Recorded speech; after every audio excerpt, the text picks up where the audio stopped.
Today, Test Tmuz, and since today Test Tmuz is Friday, so we will do a longer drasha which has in it both for Test and Yud for Friday and Shabbos.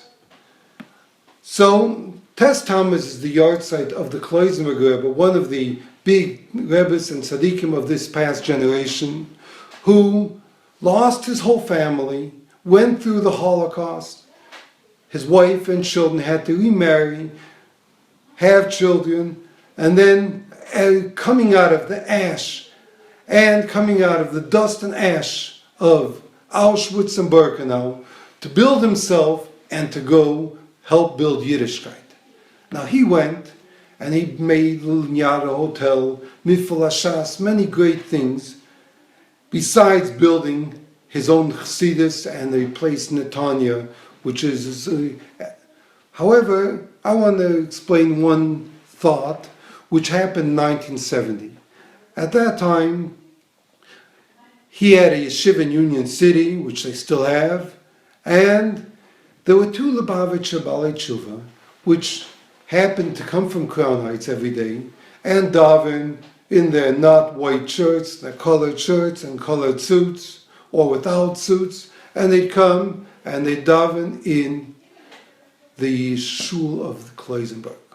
When they came to this place, so automatically they went to the mikveh, davened, and they davened where Chassidim should daven. The Kloisenberg Rebbe looked and he told one of his students, "Can you please go find out for me, who are these guys? Where are they coming from? What is their past?" And the student went and asked them, and they were told that they were from a year and a half, and they coming from Crown Heights. It's too early to daven, also to go through the tunnel, and so they come first to New Jersey, and once they're in New Jersey, they go over here and daven, and then they go to work. So the student saw that the Rebbe was full of happiness, joy, smiling. So he said, "Wow, look at the power of the Lubavitcher Rebbe."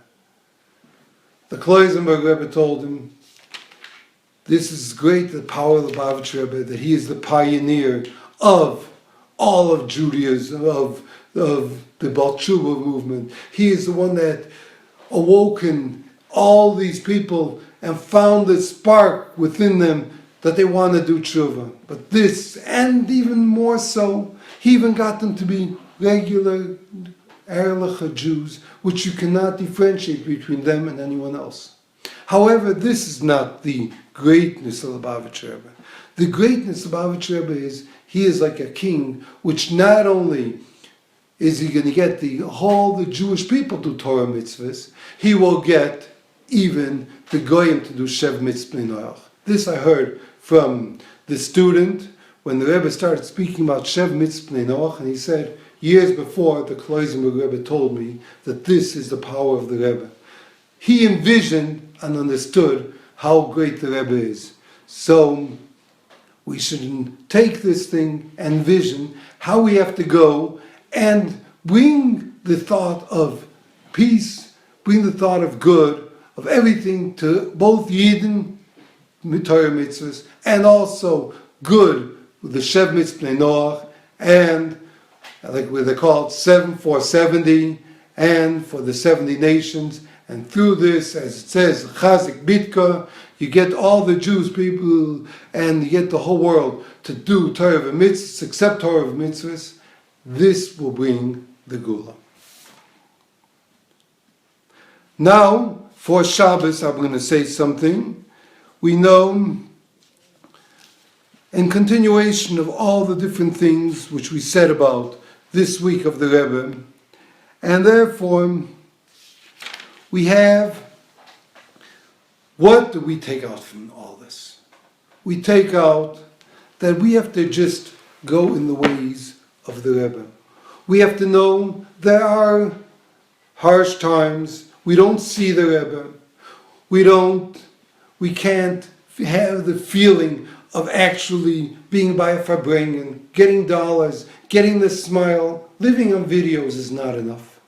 However, When we learn the Torah, Anon Nafshik Sovis Yovis, the Rebbe put himself in this Torah. The Rebbe put himself in his works. And you see the greatness of the Rebbe. This itself will give us the vitality. And this itself gives us the power that we knew that whatever the Rebbe did, he accepted and he knew that this is going to happen, as he says by the different tzaddikim. Therefore, he gave us the power, as we said at the beginning of the week, that we can go not only through these hard times, but because of these hard times, as it says in the Maimar, which was the last Maimar which the Rebbe gave out, Kosis Tamor, when we are broken and we are shattered, which is nowadays. On the contrary, Lamor, we attach ourselves with not only the light, but the source of light, and this is the Oro of Mashiach, which we will be zeicha speedily in our times.